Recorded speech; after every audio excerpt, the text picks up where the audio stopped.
우리를 위하여 십자가에 달려 죽으심은 여러 가지 뜻이 있지만은 거기에 가장 중요한 것은 하나님은 죄를 아주 싫어하신다는 것입니다. 그래서 우리를 죄로부터 깨끗하게 하시기 위하여 예수님께서 친히 오셔서 죄를 멸하기 위하여 십자가에 돌아가신 줄로 믿으시기를 바랍니다. 그런데 이것을 잘못 오해를 해가지고 우리 인간은 약해서 죄를 질 수밖에 없으니까 예수님께서 대신 십자가에 죽어주셨다. 그래서 우리는 그분을 믿기만 하면 죄가 설사 있다 하더라도 구원받고 하나님의 자녀가 된다. 이렇게 알고 있는 경우가 들어있어요. 그러나 하나님은 죄를 아주 싫으셔서 우리 인간이 죄 속에 있어서는 절대로 살 수가 없기 때문에 친히 손수 십자가에 죽기까지 하셨다 그 말입니다. 그렇게 자기의 목숨까지 우리 주님께서 십자가에 버릴 정도로 그렇게 죄를 하나님은 싫어하신다 하는 것을 아셔야 됩니다. 그래서 죄 속에 있어가지고는 우리가 결코 살 수가 없습니다. 죄를 놔두고는 우리의 영혼이 절대로 살 수가 없다는 것을 아셔야 됩니다. 죄를 싹 끊어버리고 죄는 예수님이 십자가에 죽으신 것처럼 싹 죽여야 우리 영혼이 살 수 있다 하는 것입니다. 죄를 그 시한부 환자가 있어요. 시한부 환자. 암병이 걸리고 질병이 걸려서 시한부 이제 며칠뿐이 못 살게 됐어요. 그런데 친척들이 어느 날 좋은 옷을 사오고 또 좋은 맛있는 음식을 사왔어요. 그러니까 시한부 며칠 못 사는 이 인생이지만 그 새로 사온 좋은 옷을 입어보고 맛있는 음식을 먹으면서 아주 좋아하는 거예요. 그러니까 그 친척들 온 사람들이 야, 너 병 다 나은 것 같다 야. 곧 나은 것 같다 야. 그런단 말이에요. 그런데 옆에서 그 엄마는 그걸 보고 가슴이 메이는 거예요. 저 비단 옷이 저에게 무슨 소용이 있단 말이에요. 며칠 있으면 죽을 짠데 저걸 보고 그걸 보고 철없이 좋아하는 거 보니까 참 엄마 가슴은 메어지는 거예요. 저에게 저 좋은 옷이 무슨 소용이 있단 말이에요. 가지고 울고서 참지 못하고 화장실에 가서 우는 것입니다. 그 죽음을 알기 때문에, 멸망을 하기 때문에. 예수님이 바리새인들과 제사장들을 볼 때는 그들이 다 죽은 영혼이었어요. 시체나 마찬가지였어요. 송장이나 마찬가지였어요. 그런데 그들이 나는 제사장이다 하고 우쭐대고 돌아다닌다는 말이에요. 나는 바리새인이고 나는 율법교사고 그러면서 높은 자를 좋아하고 좋은 옷을 입고 거들먹거린다는 말이에요. 그런데 예수님이 볼 때는 그들이 죽은 자요. 그런데 그들은 자기들이 하나님의 아들인 줄 알고 영생을 얻은 줄 알고 그리고 높은 자리에 앉아있으니까 자기들이 최고인 줄 알고 그리고 제사장 옷을 입고 좋은 옷을 입고 좋은 음식을 먹으면서 아주 좋아하고 거들먹거리고 뽐내고 다닌다는 말이에요. 그런데 예수님은 그들의 영혼을 보니까 지옥갈 백성들이란 말이에요. 그러니 예수님이 속으로 우시는 겁니다. 통곡을 하는 겁니다. 시한부 아들이 좋은 옷을 입고 내일 모레 죽을 아들이 좋은 옷 하나 입고 하니까 그 엄마가 가슴이 메어지고 가슴이 아프고 메어지고 그런 것처럼 예수님이 볼 때는 그들이 한없이 불쌍하고 그들이 한없이 안타까운 거예요. 그래서 통곡을 하는 것입니다. 내가 너희들을 구하려고 암탉이 그 병아리를 날개 아래 모음같이 내가 너희들을 품어보려고 얼마나 애를 썼더냐. 독수리가 그 날개로 새끼를 받아보려고 받는 것처럼 내가 너희들을 품어보려고 내가 얼마나 애를 썼더냐. 그런데 바리새인들은 예수님을 신용들을 하질 않아요. 예수님은 너희들 거기서 돌아와라. 하나님 앞으로 돌아와야 산다. 돌아와서 생명을 얻으라 살아라 한다는 말이에요. 그런데 그들은 내가 제사장인데 내가 율법 교사인데 나 이렇게 좋은 옷을 입고 내 이렇게 똑똑하고 높은 자리에 앉아 있고 있는데 내가 누군데 하고 예수님의 말씀을 신용을 주지 않는 것이에요. 오늘날도 그런 일이 많이 있습니다. 오늘날도 예수님이 볼 때는 저 사람은 죽은 영혼인데 저 사람은 지옥 갈 영혼인데 돈이 있다고 우쭐대고 좋은 차 타고 다닌다고 우쭐대고 기분 좋아하고 좋은 거 잘 먹고 잘 산다고 부자로 산다고 좋아하고 그런다는 말이에요. 그러니까 얼마나 안타깝습니까? 영혼이 살아야 되는데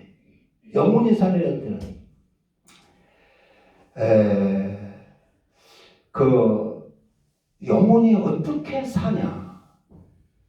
영혼이 어떻게 사느냐 하는 것입니다. 돈이 많으면 영혼이 사는 것이냐? 제사장 되면 영혼이 사는 것이냐? 율법 교사 되면 영혼이 사는 것이냐? 영혼이 사는 것이 뭐냐 하는 것입니다. 영혼이 어떻게 해야 사느냐 하는 것입니다. 영혼이 산 사람을 어떻게 아느냐? 내 영혼이 죽었느냐 살았느냐를 어떻게 아느냐 하는 것입니다.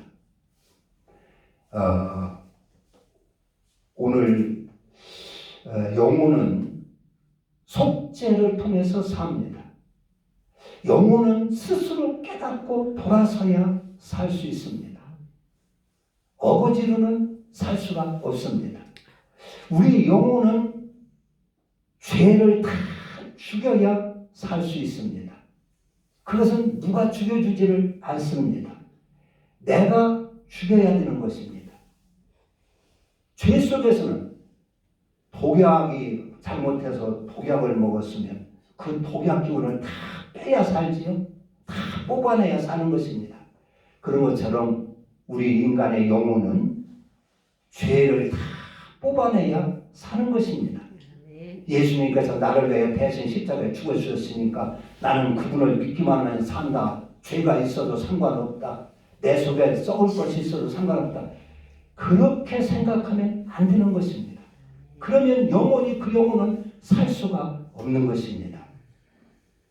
오늘은 어떤 이 탕자의 비유는 유명한 비유입니다.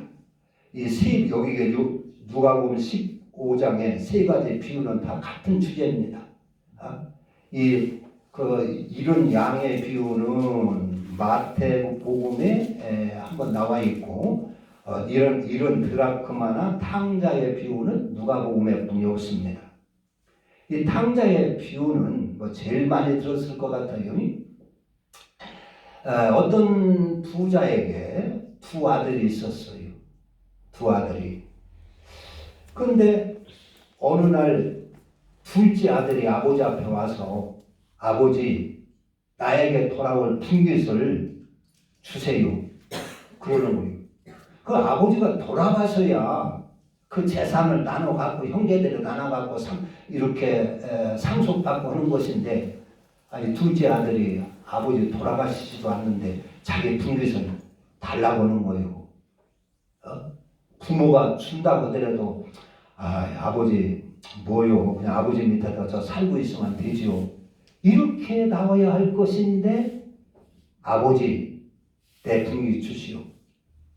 나도 내가 따로 살아보겠습니다. 집에 있으니까 놀면 잠수해야지 일을 다 이러는데 일을 하기 싫지. 일하고 놀면 아버지가 간섭하지, 지청구하지. 간섭하기가 싫은 거예요. 자기도 나가서 자기 임의대로 살아보고 싶은 거예요. 자기도 멋대로 부잣집 아들이기 때문에 돈 걱정을, 돈 아순 줄을 모르고 살았어요. 그냥 자기 마음대로 막 흥청망청 놀아보고 싶은 것이요. 이 탕자의 비유를 얘기를 하니까 어떤 권사님이 목사님을 찾아오더니 그러더래요. 목사님, 저도 한번 재정 한번 팍 지어보고 싶어요. 저도 한번 재정 팍 짓고 나중에 돌아오면 되지 않을까요? 그러더라는 거예요. 그러니까 이 탕자가 아버지 분깃을 달라는 것이에요. 그래서 처음에는 야, 너 아직 어리고 지금 뭐 이렇게 분깃 받아갖고 너 고생하면 뭐하냐? 내가 때 되면 다 나눠주마. 그렇게 했겠지만 자식 어기는 부모가 없다고 자꾸 달라니까 줬어요. 그러니까 뭐 나눠줬다 여기는 나눠줬다 하니까 두 형제니까 형한테도 줬을 것 같아요. 형한테도 주고 동생한테도 줬어요. 저기 있는 밭은 네 형이 가져라. 저기 있는 것은 네 동생 줘라. 이거 다 나눠줬어요. 그러니까 이 둘째 아들은 그것을 다 정리하고 돈을 만들어 가지고 멀리 떠났어요. 부모님 못 오는 곳으로, 부모님 찾아오지 못할 곳으로 갔어요. 지멋대로 살려고.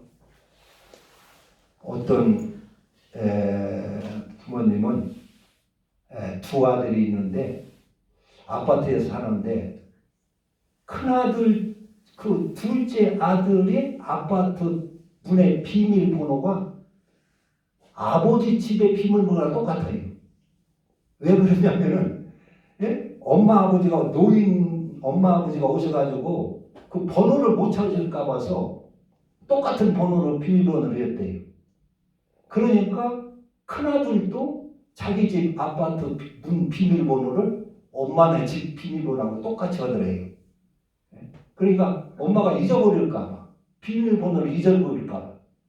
어떤 자녀는 자기 집에 올까봐 아파트도 이상한 이름의 아파트 그냥 꼬불꼬불한 글씨로 쓴 그 아파트로 가가지고 비밀번호도 안 알려주고 오려면 꼭 전화하고 오라고 그러는데 이 아들은 비밀번호로 엄마네 집 비밀번호랑 똑같이 하더라는 거예요. 자식도 여러 가지죠. 그래서 그 재물을 돈을 다 해가지고 멀리 가서 자기 마음대로 허랑방탕을 하는 거예요. 그러니까 그 돈을 벌어와서 써야 되지 묶어놓은 돈 금방에 다 없어지는 거 아닙니까? 금방 돈이 다 떨어졌어요. 술 먹고 돈 있을 때는 다 술 먹고 막 사람들한테 인심 쓰고 할 때는 친구도 많고 오라는 데도 많고 하는데 돈 떨어지니까 아무도 쳐다보질 않는 거예요. 있던 친구들도 다 떨어져 도망가는 거예요. 자기를 환영해 주는 데가 아무 데도 없어요. 밥 한 끼 얻어먹을 데가 없는 거예요. 그래가지고 어떻게 하다가 돼지 키우는 농장에 가서 일을 했어요. 밥이나 먹고 살라고. 그런데 흉년이 들어가지고 돼지 먹을 것도 구하기가 힘든 거예요.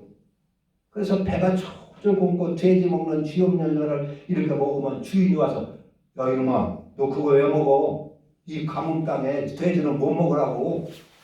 그래가지고 그것도 못 먹게 하는 거예요. 그러니까 거기서 이제 고생에 이제 자기를 돌아보기 시작하는 거예요. 야, 우리 집에는 종도 많고 품꾼도 많고 먹을 것도 많은데 내가 여기서 추해 죽는구나. 야, 내가 참 못된 놈이구나. 그 아버지의 사랑을 배은망덕하게 다 버리고 내가 차버리고 뛰쳐나오니 내가 이게 사람인가? 나 같은 놈의 사람인가? 거기서 뉘우치기 시작하는 것입니다. 거기서 후회를 하기 시작하는 것입니다. 회개가 우리가 회개해야 사는데 죄를 회개해서 죄를 다 버려야 사는데 회개가 두 가지가 있어요. 하나는 육적인 회개입니다. 그리고 하나는 영적인 회개입니다. 그 미혹적인 회개가 있어요. 부흥회 같은 거, 복 받으려면 회개요. 복 받고 싶어서 회개를 하는 회개가 있어요. 병 나으려면 회개요. 병 나다 볼 목적으로 막 무슨 뭐 잘못했으니까 못 살면서 또 회개를 해요. 또 성령 받으려면 회개해야 돼요. 성령 받고 싶어서 능력 받고 싶어서 막 회개를 해요. 이런 것은 육적인 회개입니다. 이것은 미혹적인 회개입니다. 이것은 영혼이 사는 회개는 아닌 것입니다. 영혼이 사는 회개는 자기를 완전히 죽이는 것입니다. 자기의 죄성을 완전히 죽이는 회개입니다. 여기 탕자는 거기서 자기를 죽이는 겁니다. 야, 내가 인간인가? 내가 아버지 그 은혜를 배은망덕하고 아버지를 버리고 이렇게 뛰쳐나오니 내가 사람인가? 나를 길러주신 그 아버지, 나는 이제 아버지의 자식이라 할 수도 없다. 나는 사람이 아니다. 이제는 아버지께 돌아가서 품꾼으로 아들 노릇하려고 하는 것이나 품꾼으로 써달라고 하죠. 그리고 그동안 산 아버지의 받은 은혜, 그 은혜에 보답하며 살아야 된다. 그런 생각을 하는 거예요. 나는 아들이 아니다. 아들일 수가 없다. 그 자신을 싹 죽이는 겁니다. 그래서 나는 돌아가서 이제 나는 아버지의 아들이 아닙니다. 아버지의 아들이라 할 수가 없습니다. 나는 마땅히 죽을 놈입니다. 나는 사람이 아닙니다. 아버지, 나를 품꾼으로 써주세요. 나는 아버지 자식들 자격이 없습니다. 나를 품꾼으로 써주세요. 이 탕자가 고생스러워서 야 우리 집이 먹을 걸 찾으니까 우리 집에 가서 좀 이 어려울 때 그 의탁을 해가지고 붙어서 이 고생 때 이때나 좀 면해보자. 또 아버지 비유 맞춰가지고 살살 비유 맞춰가지고 돈이나 좀 더 다시 또 뜯어내자. 뭐 이런 생각으로 자기가 지금 고생스러우니까 이 고생하기를 싫어가지고 아버지 집에 돌아왔다면 아버지가 어떻게 했을까요? 아버지가 받아줬을까요? 야, 아버지가 그 속셈을 모를까요? 이놈의 자식 아직도 사람 안 됐네. 저게 언제 사람이 되나? 아버지가 아마 그랬을 겁니다. 안 받아줬을 겁니다. 그런데 아버지가 보니까 이 녀석이 완전히 죽었어요. 옛날에 그 정욕적인 그러한 그 옛 사람이 다 죽었어요. 그 죄성이 죽었어요. 자신이 완전히 죽었어요. 그리고 이제 새 사람으로 바꿔진 겁니다. 내가 이제 이렇게 살아서는 안 되지. 부모님의 은혜를 모르고 이렇게 살면 아니지. 사람이 아니지. 나는 아버지의 자식이 될 자격이 없지. 그래가지고 자신을 완전히 죽여가지고 그리고 아버지 품으로 돌아와요. 그러니까 아버지가 멀리서 보니까 산거지가 돼가지고 농마주가 쏘있고 그냥 더 보는데 아들이란 말이에요. 그러니까 쫓아나가서 끌어안고 아들아 너는 죽었다고 해야 살아왔구나. 새 사람이 되어왔구나. 네 정욕적이고 욕심적이고 탐욕적인 그 옛날에 너가 싹 죽고 새 사람이 되어서 왔구나. 옛날 아들을 잃어버리고 내가 아들을 바로 찾았구나. 그래가지고 그 잔치를 벌여라. 목욕을 시켜라. 신발을 내다 줘라. 옷을 싹 갈아입혀라. 그래가지고 큰 잔치를 벌이는 것입니다. 그냥 돌아왔다고 해서 그러는 것이 아닙니다. 죄를 완전히 주요 거기 나가서 새 사람이 되어 왔기 때문에 아버지가 그를 환영을 하는 것입니다. 하나님 앞에 돌아올 때 그냥 교회 와서 무조건 회개하면 하나님이 기뻐하는 거 아니에요. 이제 설교를 어떤 분은 이제 여기에 대한 설교를 제가 들어보니까 그렇게 설교를 하는 분이 있어요. 여러분 하나님 앞에 돌아오고 우리는 좀 뻔뻔스러워야 됩니다. 뻔뻔스러워야 됩니다. 이 자식이 탕자가 얼마나 뻔뻔스럽습니까? 아버지 재산 붕괴 탁 팔아서 낭비하고 해도 뻔뻔하게 집에 돌아오니까 아버지가 영접해주고 받아주지 않습니까? 우리는 하나님 앞에 돌아오기만 하면 됩니다. 그러면 하나님이 받아주시고 하나님이 기뻐해 주시고 하나님이 복도 주십니다. 새 옷도 입혀주고 도장도 주시고 신발도 신겨줍니다. 그렇게 하는 수가 있어요. 그러면 어떻게 될까요? 그게 그러면 그 영혼이 죄를 버릴까요? 안 버릴까요? 그건 망하는 설교입니다. 영혼을 죽이는 설교입니다. 듣기는 좋지요. 듣기는 뻔뻔하게 하나님 앞에 돌아오면 하나님이 기뻐하시고 받아준다니까 얼마나 듣기가 좋습니까? 그러니까 사람들이 다 은혜 받았다고 좋아해요. 그러나 그 영혼은 죽습니다. 그런 설교는 영혼에 살지를 못합니다. 죄를 버리지를 않습니다. 이 탕자는 그렇게 돌아오고 그렇게 해서 아버지가 환영한 게 아니에요. 새 사람이 되어 왔기 때문에 하나님이 아버지가 그를 영접해 주는 겁니다. 옛 종족의 사람을 싹 죽이고 새 사람은 새 모습으로 왔기 때문에 죽었던 아들이 살아왔기 때문에 옛날에 죄로 인하여 방탕으로 인하여 종족으로 인하여 죽었던 아들이 살아왔기 때문에 하나님이 기뻐하시는 줄 믿으시기를 바랍니다. 우리는 죄 속에서는 영원히 살 수가 없습니다. 그래서 이 탕자는 돌아와서 아버지한테 속죄를 하는 것이요. 아버지, 나는 아버지 아들이라 할 수가 없습니다. 나는 품꾼으로만 써주는 것도 감지덕지합니다. 아버지, 네? 그러니까 아버지 앞에 그 자기의 죄를 다 죽이고 속죄를 하는 것이요. 그러니까 그걸 기뻐 받아주는 것입니다. 영혼이 살려면 속죄를 해야 됩니다. 속죄를 해야 영혼이 삽니다. 여러분, 우리는 한평생 살면서 한 가족 간에도 상처를 주고 서로 미워하며 다투며 상처를 주며 아픔을 주며 그렇게 그런 것을 많이 싸우며 살아왔어요. 그런데 그런 그 가슴에 맺힌 한을 우리가 어떻게 지울 수가 있습니까?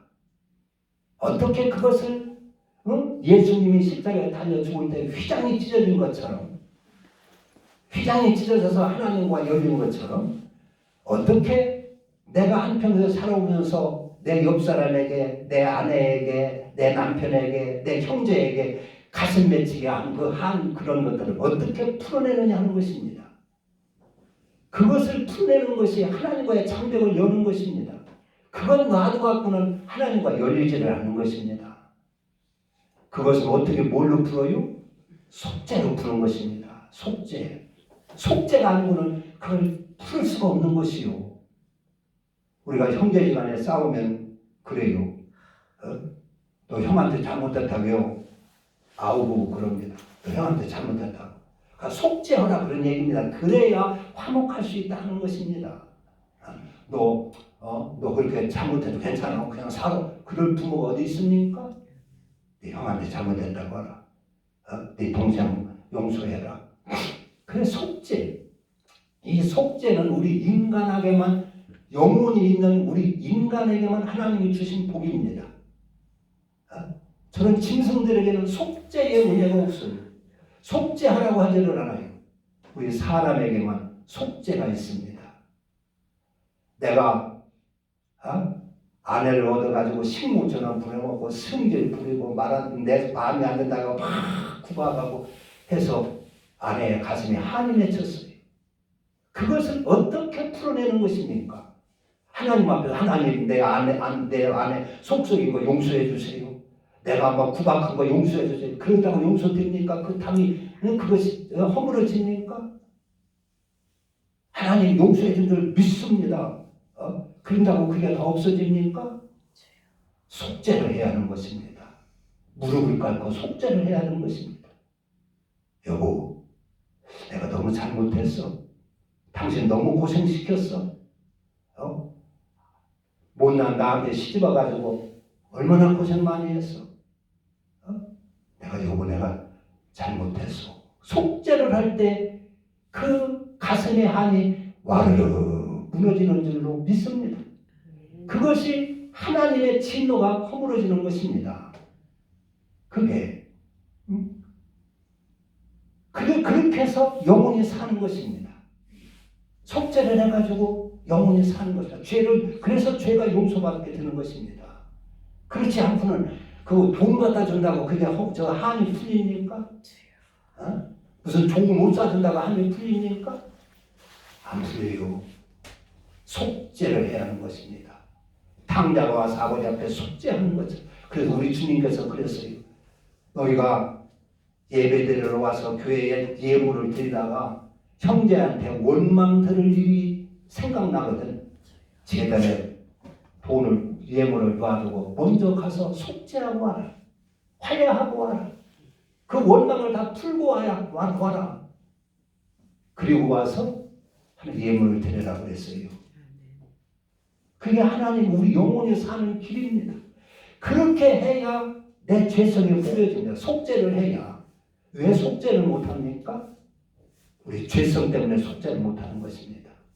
잘못한 줄 알면서도 속죄를 왜 못합니까? 교만해서 못하는 것입니다. 속죄하지 않으면 죄성이 뽑혀지지를 않아요. 교만이 뽑아지지를 않습니다. 속죄를 할 때 모든 것이 와르르 다 무너지고 영혼이 사는 줄로 믿으시기를 바랍니다. 그래서 속죄한 영혼은 사는 것이 달라요. 죄물로 살아야지. 속죄 죄물. 그전에는 받으려고만 했다가 이제는 주는 삶을 사는 것입니다. 이제는 사랑 받으려고 하는 것이 아니라 저를 위해서 희생의 제물로 살려고 하는 것입니다. 높은 자리를 원하는 것이 아니라 낮은 자리를 원해서 사는 것입니다. 교만하지 아니하고 속죄를 지대로 해서 죄를 다 죽인 사람은 다시 죄를 짓지를 않습니다. 죄라고 지라고 무서워서 짓지를 못하는 것입니다. 속죄. 시어머니가 며느리한테 네가 우리 집 구석에 가서 우리 집이 뒤는 것이 없다. 며느리 가슴에 한을 심어줬어요. 큰 상처를 안겨줬어요. 그것을 어떻게 풉니까? 그걸 풀어야 하나님과도 풀리는 것입니다. 하나님과의 장벽이 열리는 것입니다. 그래서 다른 것이 없어요. 속죄하는 겁니다. 아가, 내가 너무 잘못했구나. 내가 너를 너무 고생시키고 너를 너무 무시하고 너를 너무 가슴 아프게 했구나. 내가 지나놓고 보니까 내가 다 잘못됐다. 나를 용서해라. 그리고 속죄하고 그를 사랑하고 그를 아끼고 그렇게 할 때 그 속에 있는 한이 다 허물어지는 것입니다. 그리고 영혼이 그래서 사는 것입니다. 영혼이. 그래야 영혼이 삽니다. 그렇지 않고는 영혼이 살 수가 없어요. 성경은 홀이라도 갚지 아니하면 결단코 그 죄의 감옥에서 나올 수가 없다고 그랬어요. 속죄해야 영혼이 사는 것입니다. 그래서 아내는 남편한테 속죄해서 남편에게 편안한 마음을 주고 남편은 아내에게 속죄해서 아내에게 행복을 주고 시어머니는 며느리에게 속죄를 해서 그에게 행복을 주고 평안을 주고 며느리는 또 시어머니에게 속죄를 해서 그에게 평강을 주고 속죄를 하지 않고 그렇게 한평생 막 서로 싸워가며 아등바등 해가며 상처 줘가며 막 눈물 흘리게 해가며 그렇게 살아놓고 교회 와서 예수 믿으니까 구원받겠지. 하나님 앞에 하나님 나 이거 잘못했습니다. 용서해 주세요. 믿습니다. 그리고 다 구원받은 줄 알고 용서받은 줄 알고 있어요. 그렇게 되는 것이 아닙니다. 우리 영혼은 속죄를 해야 사는 것입니다. 속죄를. 거기에 생명이 있습니다. 이 탕자 비유나 이런 양의 비유나 이런 드라크마의 비유나 이것은 한 사람이 잃었던 한 영혼이 회개하고 돌아오는 것에 대한 그런 이야기입니다. 하나님 앞에 하나님이 그것을 기뻐하는 그런 이야기. 어떻게 해야 하나님 앞에 돌아올 수 있느냐 하는 것입니다. 어떻게 해야 내 영혼이 살 수 있느냐 하는 것입니다. 그 속죄를 통해서 사는 것입니다. 영혼이. 회개를 통해서 하나님 앞에 돌아오는 것입니다. 참 회개를 통해서. 그냥 미혹적인 해결로 하나님 나 뭐 잘못해서 용서해 주세요. 뭐 잘못해서 용서해. 그래서 드는 것이 아니라는 것입니다. 여러분 다윗이 어떻게 했습니까? 다윗이 우리아의 아내를 범하고 나단 선지자한테 당신 왜 그런 못된 짓 했어? 나단 선지자에게 지적받았을 때 거기서 꼬꾸라져가지고 회개를 합니다. 침상에 젖도록 회개를 합니다. 그리고 하나님 앞에 하나님 나는 죽어마땅한 놈입니다. 나는 사람이 아닙니다. 내 신앙의 아내를 내가 범했습니다. 그리고 그 남편을 전쟁터에 보내서 죽게 했습니다. 이것이 어찌 사람입니까? 나는 죽어마땅한 놈입니다. 나는 사람이 아닙니다. 그러나 하나님 내가 이렇게 많은 사람들에게 상처도 두고 아주 이렇게 해서 하나님의 저주가 임해가지고 온 국민이 기근을 만나서 먹을 것이 없고 짐승들이 죽고 이렇게 해서 수많은 사람들의 가슴을 찢어놓고 눈물을 흘리게 하고 상처를 줬는데 내가 이렇게 죽으면 그 사람들의 상처는 누가 보상을 하는 것입니까? 그 상처는 누가 씻어주는 것입니까? 그 눈물은 누가 닦아줘야 하는 것입니까? 하나님 내가 살 가치는 없고 죽어 마땅하지만 하나님이여 나를 우슬초록 깨끗하게 하셔서 내가 저들의 눈물을 닦아주게 하고 저들의 상처를 내가 싸매주게 해주세요. 내가 이제 앞으로 살면 저들의 상처를 씻어주며 살겠습니다. 저들을 섬기며 살겠습니다. 저들의 눈물을 닦아주며 살겠습니다. 그래가지고 다윗이 싹 새 사람으로 바꿔진 것입니다. 그래서 영원히 사는 것입니다. 그게 속죄입니다. 그래서 속죄한 사람은 참 해결을 한 사람은 삶을 속죄 제물로 사는 것입니다. 교만하지 않고 겸손하게 사는 것입니다. 그래서 산 영혼인지 죽은 영혼인지 보만 알아요. 보만 바리새인과 같이 제사장과 같이 그 영혼은 죽었는데 죽은 자들은 뭐예요? 높은 자리 좋아하고 대접받는 거 좋아하고 좋은 옷 입었다고 좋아하고 시장 바닥에서 사람들은 인사받는 거 좋아하고 그게 죽은 자의 모습입니다. 영혼이 죽은 자의 모습입니다. 산 자는 그렇지를 않습니다. 삶이 다 그리스도의 제물로 속죄 제물로 사는 것입니다. 죄의 신세 갚는 심정으로 평생을 사는 것입니다. 그게 산 영혼입니다. 우리는 죄를 놔두고는 우리 영혼이 살 수가 없습니다. 예수님이 십자가에 죽어주신 것은 우리로 하여금 죄를 싹 버리게 하기 위하여 십자가에 죽으신 것입니다. 우리 영혼을 살리기 위하여 죽으신 것입니다. 하늘나라는 산 영혼이 가는 것입니다. 하나님은 죽은 자의 하나님이 아니라 산 자의 하나님이라고 그랬어요. 산자. 즉 영혼이 살아난 자의 하나님이지 영혼이 죽은 자의 하나님이 아니라 그런 얘기입니다. 영혼이 살아나지 아니하는 하나님과 관계가 없다 그런 얘기요.